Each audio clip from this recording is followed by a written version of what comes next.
This is part 12 of the series, The State of the United States Economy and Society. I'm Edward J. Dodson. The title of this section is Death by Debt Strangulation.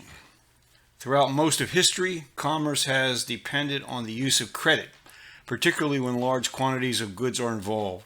Kings, feudal lords, and governments have borrowed to engage in wars of territorial conquest or to defend territories already held.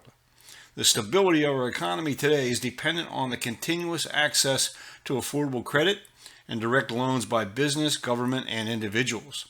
The question is, are we approaching death by debt strangulation?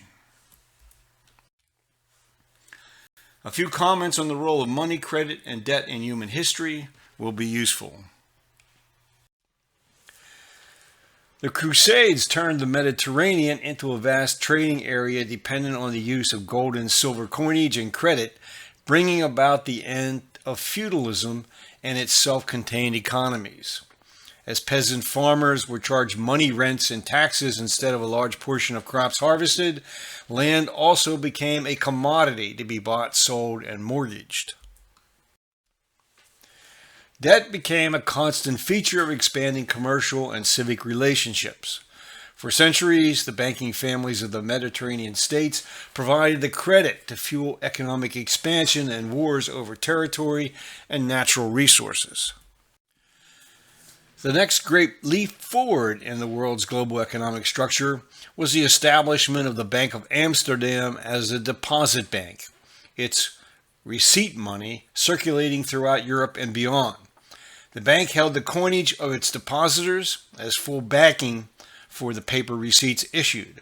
For a time, this model of full reserve deposit banking stimulated a remarkable expansion of commerce between merchants in different countries.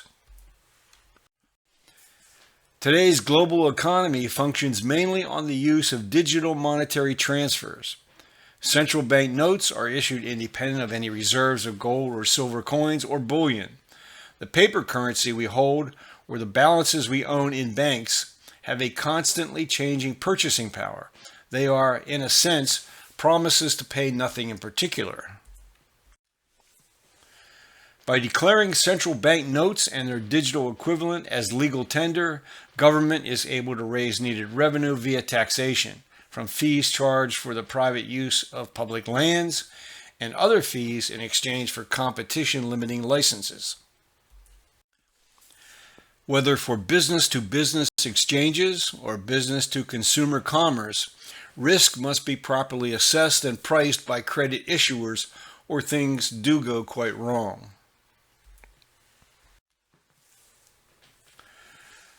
So let's look at credit card debt. Credit card debt is thought to be the number one reason individuals cannot put money aside as savings. Only a small portion of our population possesses sufficient financial assets to do without credit to make major purchases, although the use of credit cards in lieu of cash is a common practice even for those who pay off the balance each month. More than half of credit card holders do so. The Federal Reserve Bank of New York reports that as of the first quarter of 2025, credit card debt had climbed to $1.21 trillion. LendingTree reported in February that the average unpaid balance is around $7,200. At the same time, 53% of cardholders pay off their balance each month. A January 2025 report on large bank credit card profitability by the Federal Reserve Bank of Philadelphia states that the share of active credit card accounts making just the minimum payment hit a 12-year high. Also, the share of delinquent balances continues to worsen year over year after surpassing pre-pandemic levels in the third quarter of 2023. Delinquencies have been concentrated among credit cards originated in the last few years. Two factors explain this extra risk. First, Lending standards loosened a bit in 2021 and 2022, judging by a decline in credit scores at origination. At the same time, pandemic aid and forced savings pushed average credit scores up sharply. Effectively, by not tightening significantly, lenders were originating cards much further down the risk spectrum. What about mortgage debt? For most U.S. households, the highest level of debt incurred is mortgage debt taken on as a result of the purchase of a residential property. Only a small portion of households have savings sufficient to pay cash for a residential property. Those who do have sufficient cash or other financial assets tend to be longer-term property owners who have benefited by loan amortization and by appreciation of the value of land under a home. The amount of equity may be sufficient upon sale to permit a cash purchase of another property, particularly for empty nesters downsizing in anticipation of retirement. The Federal Reserve Bank of New York reported that at the end of the third quarter of 2024, mortgage debt on 1 to 4 unit properties was $12.6 trillion. As property prices continue to increase, property buyers are incurring increasing levels of mortgage debt. The economics are straightforward. Historically low mortgage interest rates enable buyers to qualify for higher levels of borrowing, and this was capitalized by market forces into higher asking prices for property.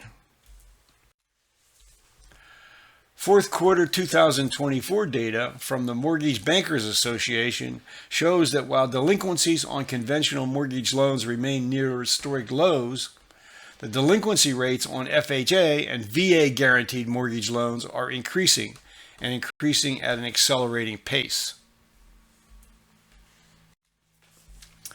Property owners have returned to an increasing use of home equity lines of credit during the past few years, climbing back to $387 billion in the fourth quarter of 2024. CoreLogic reported that in the third quarter of last year, there were around 1 million residential properties experiencing sufficient declines in market value, resulting in negative equity. The major cause has been natural disasters, such as the devastating wildfires in Hawaii and California and hurricanes in Florida. A Wall Street Journal report dated May 4th confirmed that property prices continue to fall in Florida and Texas. 38.5% of households owning a residential property have fully repaid or have not needed a mortgage loan. The rate is over 50% in West Virginia and Mississippi. During 2024, a record high 26% of buyers paid cash for their properties. The combination of escalating property prices, high apartment rents, and higher mortgage interest rates resulted in a 32% decrease during 2024 in the number of first-time buyers from 2023. This group made up just 24% of all buyers, the lowest percentage for many years. The median property price is now more than 5 times higher than median household income. Thus, the household income needed to make a purchase and qualify for mortgage financing keeps increasing, as well as the median age of the buyers. Multifamily properties. Well, properties containing up to 4 units are considered residential and are eligible for conventional financing. Properties of 5 units and larger are considered income-producing investment properties. The volume of lending for multifamily housing has been increasing, almost doubling between 2015 and 2023. However, in 2023, new mortgage lending for multifamily housing amounted to $246 billion US, nearly 50% less than the previous year. Volume in 2024 recovered considerably in the last 2 quarters of the year. A key factor affecting the aggregate amount of credit in the economy is the number of new construction projects initiated. Credit is needed for land acquisition, and for site preparation costs, as well as actual construction loans. At the beginning of 2024, Travis Hicks, the CEO and co-chairman of Tri-Century Bank in DeSoto, Kansas, looked at the potential for construction lending and the demand side of the market. He wrote, "To the credit of the construction industry as compared to the years leading up to 2008, I believe many of the builders have been at the forefront of being conservative in this market. They have been careful, not wanting to get caught in the same situation holding inventory, so the numbers of developed lots and spec homes have been greatly reduced. This was evident as mortgage rates increased. It has been and is now a lot harder to qualify the average consumer for an end loan." Construction lending for residential properties has experienced 2 years of declining volume. This is reflected in a 50-month low of housing starts from July 2023 to July 2024. Reuters reported in April that single-family starts in March were an 8-month low. Construction cost inflation continued to moderate in 2024, fortunately. According to the global construction consulting firm Ryder Levitt Bucknell, cost inflation for North America increased 1.1% in the fourth quarter and rose 4.69% on a year-over-year basis. However, the Trump administration's push for higher tariffs is reigniting concerns around higher costs ahead for real estate developers. As of mid-2024, 33.3 million square feet of office space was under construction in the top U.S. markets. However, many developers have been holding off on new construction starts until material costs and construction financing costs fall and demand increases. The value of commercial real estate is generally determined by capitalizing the current and immediate future income stream generated by use of the property. Based on this, a lender must determine what level of financing is warranted. A commonly applied 90% debt service coverage ratio requirement means that the property itself must generate income sufficient to cover 90% of any mortgage loan debt. The remaining 10% might then come from other sources of revenue. As of April 2024, commercial banks in the U.S. had granted around $2.8 trillion in commercial and industrial loans. Online lenders and credit unions are also active in this sector. By the end of 2024, lenders reported increasing delinquencies, up almost 20% since the fourth quarter of 2023 to $31 billion. Examining the history of the nation's credit markets over the previous 5 decades, Wolf Richter wrote in Business Insider in mid-2017 that a key indicator of the health of the economy, the volume of commercial and industrial loans, was not expanding, and this might be signaling a downturn on the horizon. He wrote, "Over the past 5 decades, each time commercial and industrial loan balances at U.S. banks shrank or stalled as companies cut back or as banks tightened their lending standards in reaction to the economy they found themselves in, a recession was either already in progress or would start soon. There has been no exception since the 1960s. The delinquency rate for office and real estate seems to be worsening. Problem commercial and industrial loans at commercial banks in the U.S. have remained relatively stable in the years leading to 2024. As of the second quarter of 2021, the delinquency rate stood at 1.05%, a figure that decreased to 0.96% by the third quarter of 2023, only to rise to 1.13% in the first quarter of 2024. Economists at Wilmington Trust recently added their voices to those looking ahead.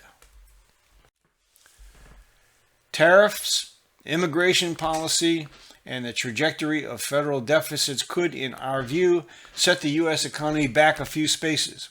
We believe the proposed tariffs could hurt the economy, but we also see potential long-term benefits to U.S. companies from fairer trade terms that provide more access to foreign markets.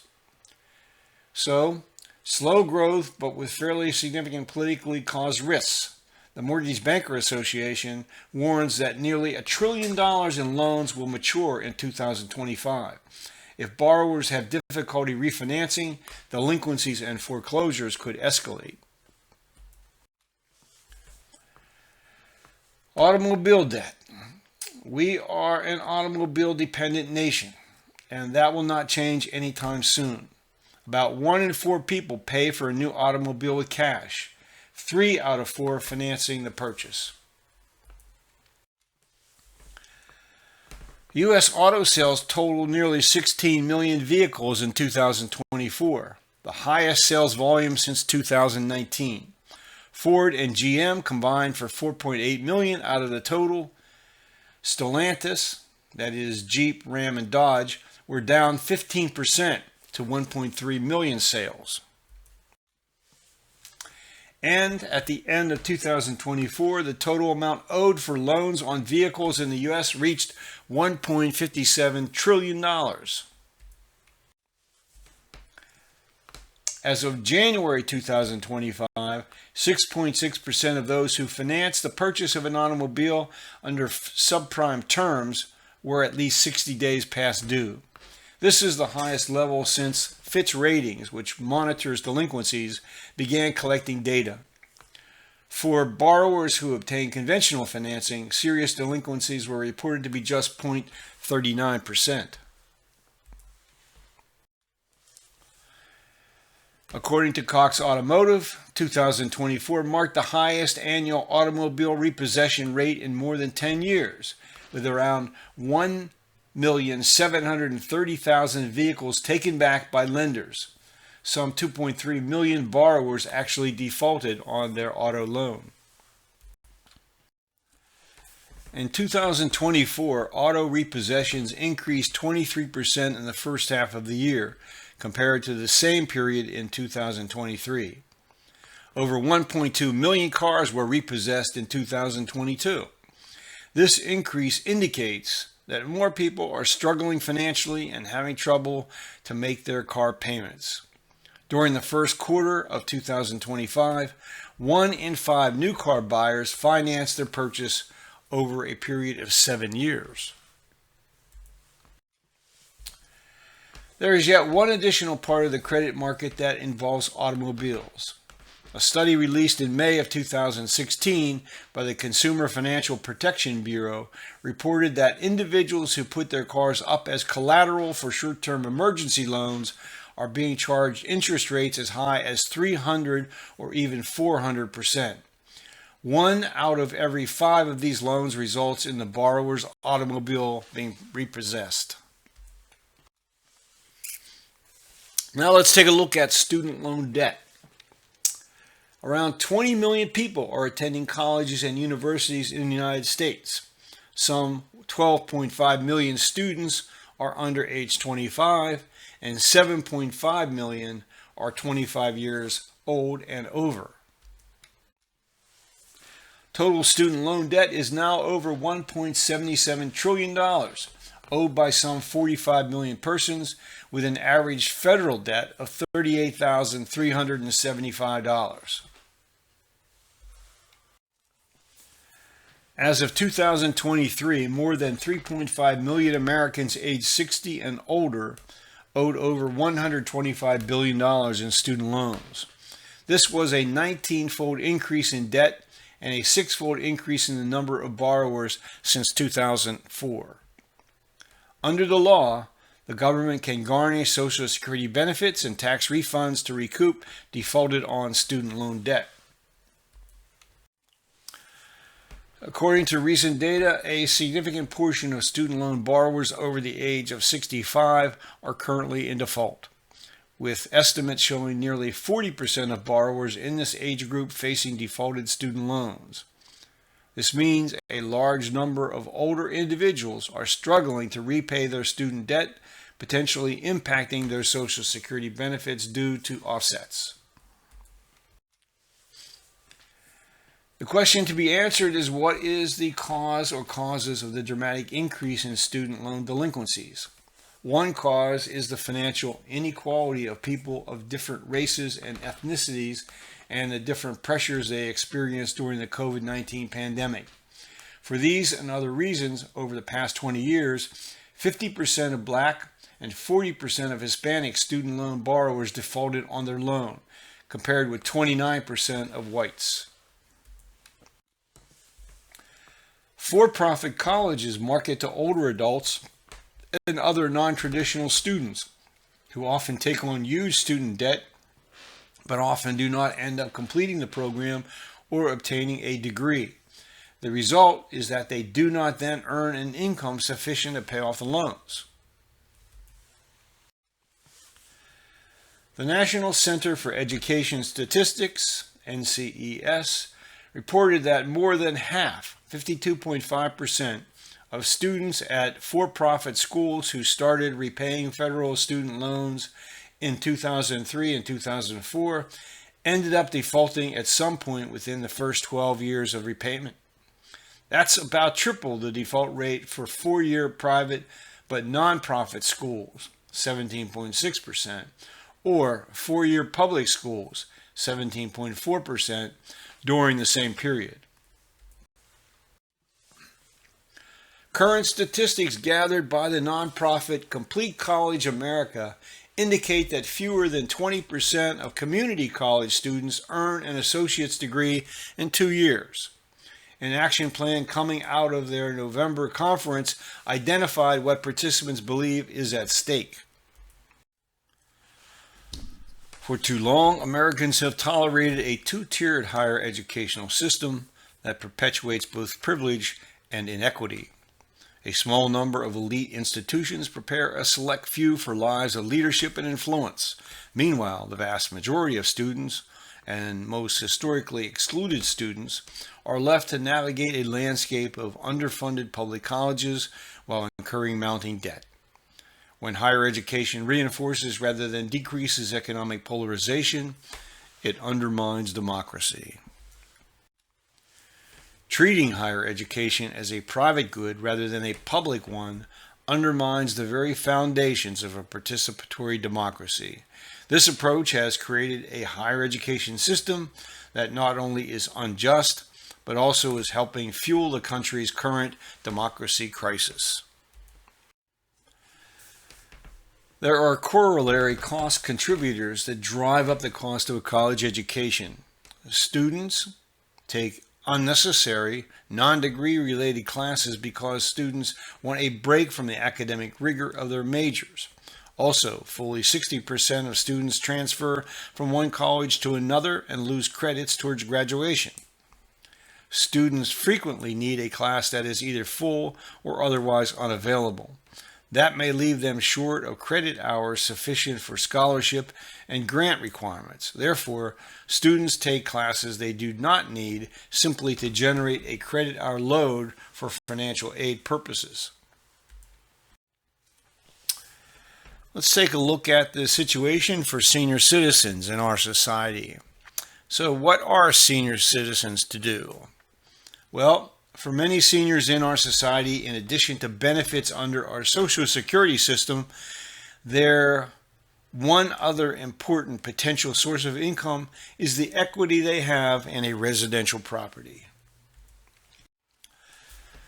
Rising property values translate into more than $14 trillion in equity homeowners 62 and older could utilize to obtain additional income under the federal government's Home Equity Conversion Mortgage, or HECM program. The Trump administration is tightening eligibility requirements to exclude non-permanent U.S. residents. Analysis in 2016 of the viability of the HECM program by the U.S. Department of Housing and Urban Development indicated the cost of administration made the program economically unviable as structured. Changes were announced taking effect in October of 2017 to lower the amount that could be borrowed to 58% of homeowners' equity. This and other program changes reduced the attractiveness of the HECM program, resulting in a lower number of applications during the year's program's 2017-2018 fiscal year that began in October and ended September 30th. The volume for fiscal year 2018-19 fell even further to 26,500.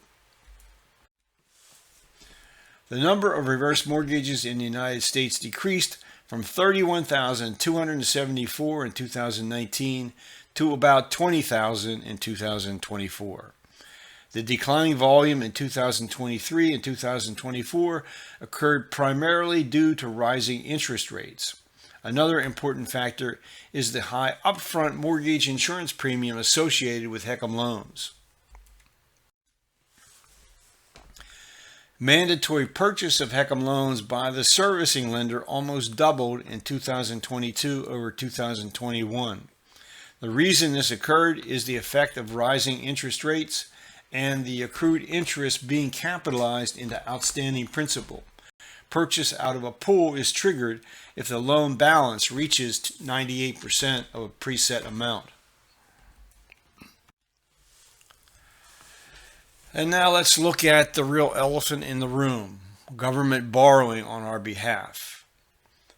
Our national government has only 4 sources of revenue with which to pay for public goods and services.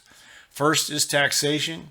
Second is charging fees for services and for allowing private exploitation of natural resources on public lands. Third is for the U.S. Treasury to pay for goods and services with non-interest-bearing notes that circulate as legal tender. And fourth is to issue government securities, that is, to borrow from domestic and foreign investors.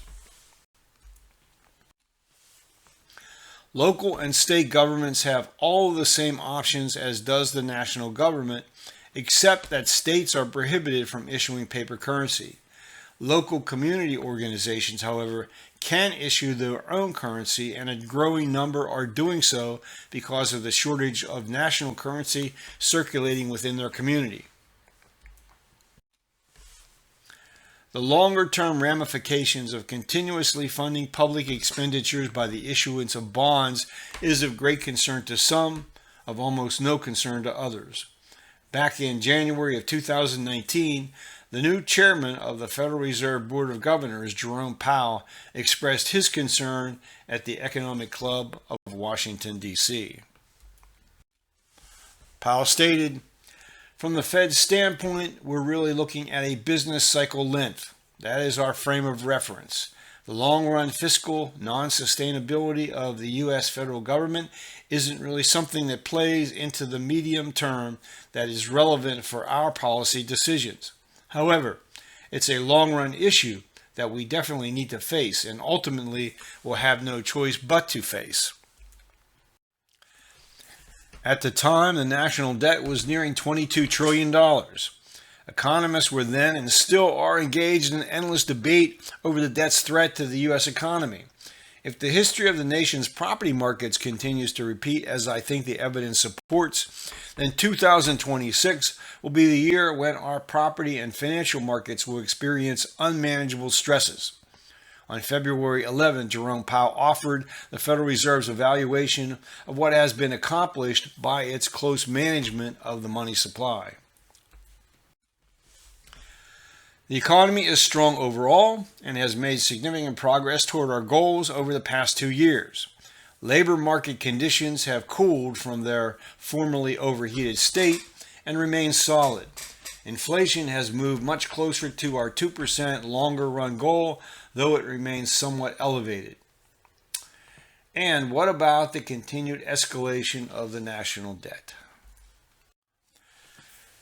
Take a few seconds to look over this chart and to read some of the details, and then I'll provide a comment.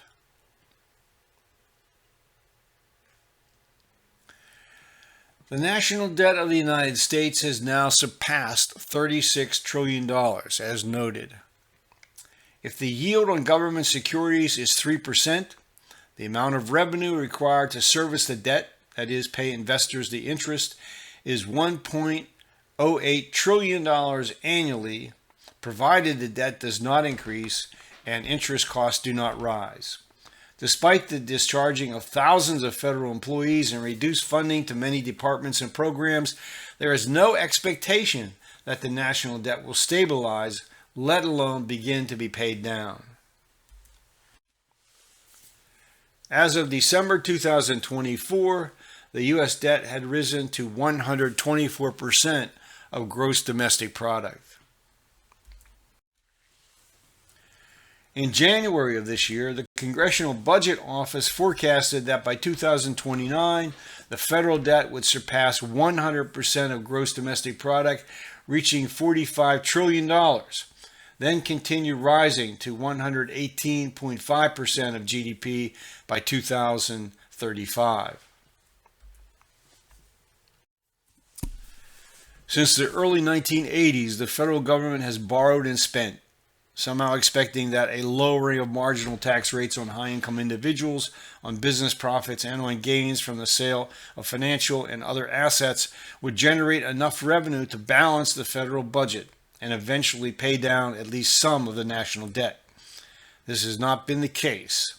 We shall soon learn whether the new Trump administration's efforts to reduce the size of the federal government and other measures will have any positive effect.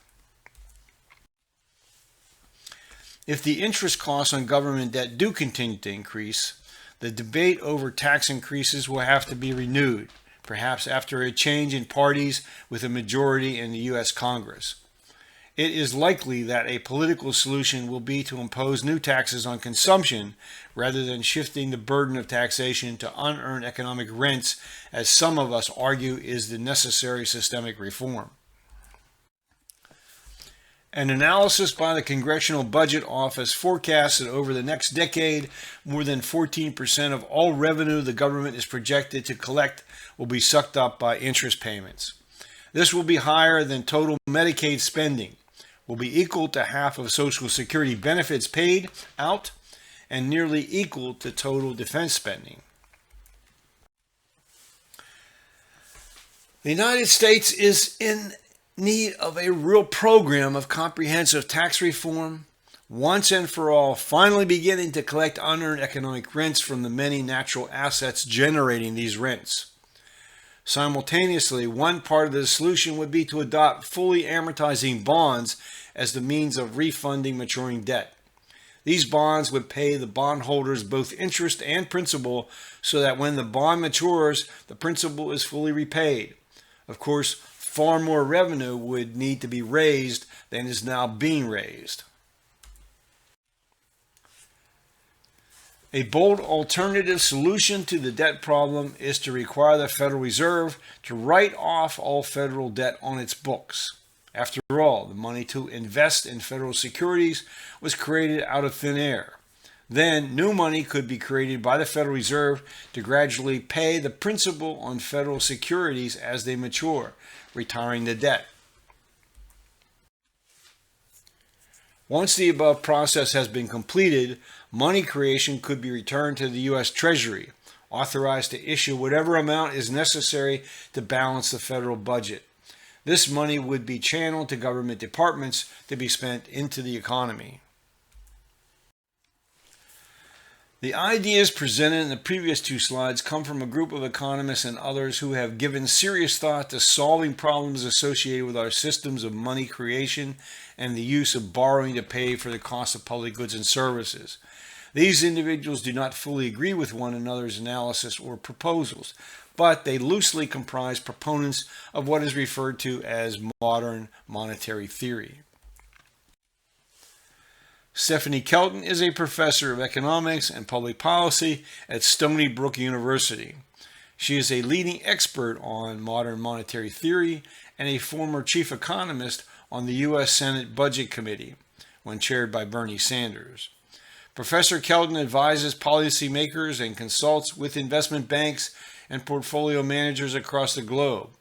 She is a regular commentator on national radio and broadcast television. Her highly anticipated book, The Deficit Myth, became an instant New York Times bestseller. She writes, "Deficits do matter, but not the way we've been taught to believe. We've been told that China is our banker and that Social Security and Medicare are pushing us into crisis. We're told the U.S. could end up like Greece and that deficits will burden future generations. These are all myths. Deficits can be used for good or evil. They can enrich a small segment of the population, driving income and wealth inequality to new heights while leaving millions behind. They can fund unjust wars that destabilize the world and cost millions their lives. Or they can be used to sustain life and build a more just economy that works for the many and not just the few. Well, what's next in our story? Another worrying segment of the economy is the healthcare costs we are incurring. We'll next look at the state of the nation's healthcare system.